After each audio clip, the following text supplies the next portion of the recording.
Well, the question is very broad. The Catholic Church, of course, in Italy is an internally structured and diverse institution.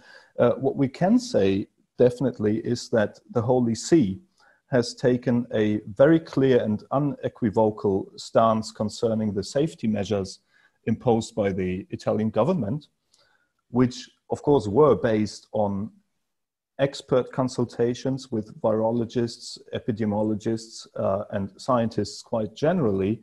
And this stance was basically one of full support. Of course, the comments and the interpretation of everything that's going on at the moment, which have been published by the Catholic Church in Italy. Let's think, for instance, of some of the publications of the Pontifical Academy for Life.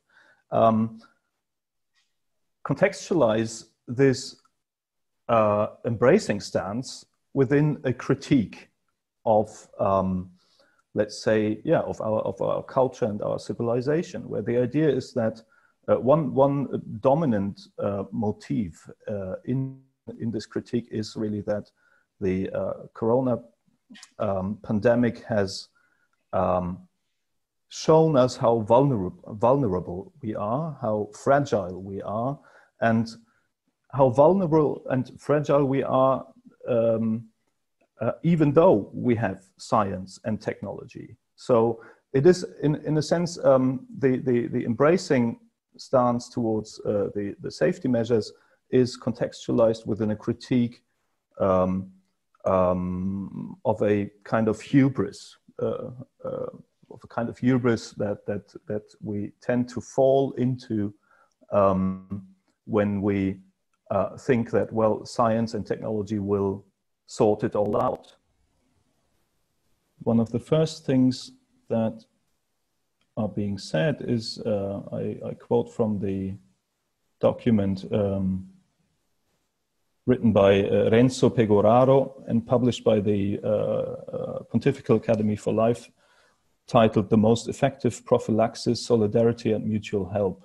And this document starts like this: in recent decades, especially in the richest Western countries, mankind has felt increasingly powerful, in scare quotes, that is, equipped with scientific knowledge, technological means, and economic resources which allow to intervene incisively on nature, on men, and on social systems. But then, just a few lines below, comes the motif of human fragility, vulnerability, where it is said that the SARS-CoV-2 virus responsible for the COVID-19 epidemic, I quote, suddenly and dramatically reminded us that the human being is fragile, vulnerable, mortal. So the idea is that even though progress in science and technology is not denied in any way, and it is taken as an important point of orientation, this kind of pro-scientific, pro-technology attitude is somehow embedded into the idea that we must not forget our fragility, and that we are not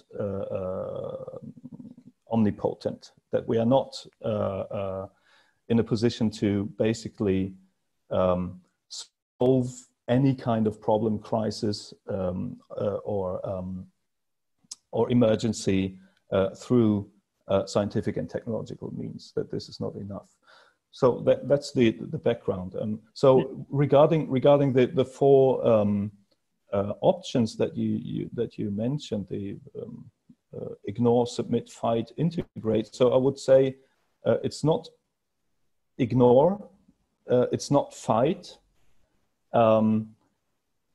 It is submission. Well, not really, because this is a kind of critical accommodation of the results of the virologists, and it is certainly some kind of integration. So. Mm-hmm. Okay, you talked about the vulnerability of man. Is religion able to cope with this situation? Or asked in more general terms, what skills does religion give people to cope constructively with the crisis? Well, this is a very interesting question. It has various ramifications, also theoretical, as regarding our concept of what is a religion. I would certainly say that religion can provide people with certain positive motivations, societally beneficial motivations, among which, empathy, maybe hope, the capacity to somehow maintain an optimistic outlook despite the terrible news that are coming in every day. The preparedness to look beyond one's own personal interests and the interests of one's social close peer group, maybe a family, be it friends, and so on, to open up towards the world. So, and I think the extent to which religious institutions and faith-based organizations mobilized, again, mobilized with the aim of helping people in need in the past months is quite extraordinary and quite impressive, really. The Berkeley Center for Religion, Peace and World Affairs at Georgetown University, which is a Jesuit university based in Washington, D.C., has recently made available a work in progress document, which is titled Faith and COVID-19 Resource Repository. And we have about, close to 100 pages of resources, faith-based, faith-related resources on the COVID-19 crisis. So I can give you the link to this as well. So this is quite amazing. As I said, religion can provide resources for, how it is called nowadays, resilience, let's say, positive resilience, not to not give in. But the important thing to mention as well is that religion is only one source that can provide these things. So strong motivation, strong moral convictions, strongly felt commitment to the social good can also have sources which are not religious at all. We can say that religion can provide these resources, can provide these skills, motivations, and so on, but we must not jump to a kind of functionalist definition of religion and say that this is what religion is, or to jump to another related conclusion that every source that can provide these motivations is therefore religion. So I think, yes, religion can provide skills and capacities to cope with this situation, but it's not the only source of those motivations. At least it invites for cooperation. Yes, absolutely. I mean, the idea of community, yes. Well, it is surprising how many people, believers or non-believers, what have you, are driven by or have internalized patterns of thinking which are close to conspiracy theory thinking.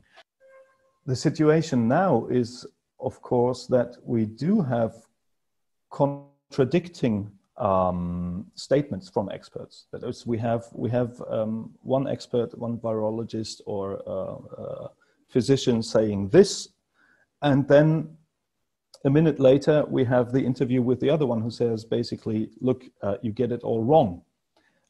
So the one says, look, we've weathered the period, it's all downhill now. And the other says, look, no, in October, you will see there will be another outbreak. Science is characterized by fallibilism. It's about being always aware that it is not possible to exclude the possibility of error, to exclude the possibility of having made a mistake. And of course, in situations in which we so heavily rely on scientific expertise, this kind of internal characteristic of science can create a different kind of uncertainty. I mean, when we talk about scientific uncertainty, that's one thing. The uncertainty, let's say existential uncertainty, feeling threatened, having fears, being afraid, and so on.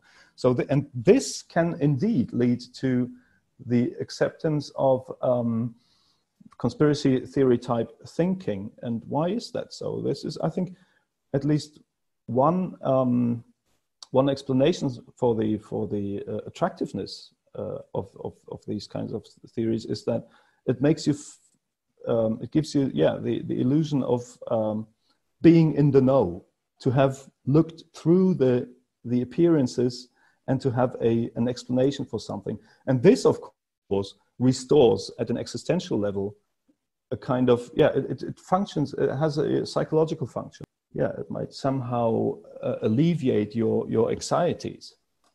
Yes, regarding the church and alternative media or fake news, again, this is a very broad field, but I can only make reference to Pope Francis again. I think it was in 2018 that Pope Francis made a very clear statement against, a very clear criticism of fake news, misinformation, and the role of social media in spreading misinformation and so on. So, at least at this very high level of the church, the highest level of the church, we have again a very clear statement. And I think it would be a good idea to include awareness raising also into the pastoral work, maybe at the ground level, grassroots level, to encourage critical thinking. I mean, there has been a lot of discussion also in the media, lots of opinion pieces of people saying, look, now we have the chance to, during the lockdown, basically the reduction of emissions and so on, we have the chance to somehow learn from this and use this as a new starting point for really trying to tackle environmental problems. I'm rather skeptical about this because, of course, COVID-19, the pandemic, and so on, is only one piece in the puzzle. Economic interests. So that's the point. That's the crux. I mean, these things are not separable. They're separable. They intersect with various other kinds of debates, interests, and so on. And maybe what we can learn at an individual level, we can do with less. This kind of gives us the possibility to rethink our practices, our daily lives, I think, and that might be a very good starting point. Regarding the idea of an ecological crisis, the very concept of a crisis is one of a situation, an emergency situation, which will sooner or later end. That's crisis, so there's something after the crisis. To say that we're having an ecological crisis is, well, let's say, I think it's an understatement, because this is certainly, or most certainly, according at least to many people who know what they are talking about, not going to go away. This is not going to end. This is going to be something that we will have to get used to, and that we will have to somehow live with. So I'm a bit critical of this idea of an ecological crisis. The vulnerability may be one of common features of both. Talking about vulnerability and fragility, yes, this is very important, but at the same time, it must not be used to debunk the options and the resources that we actually do have to cope with these things.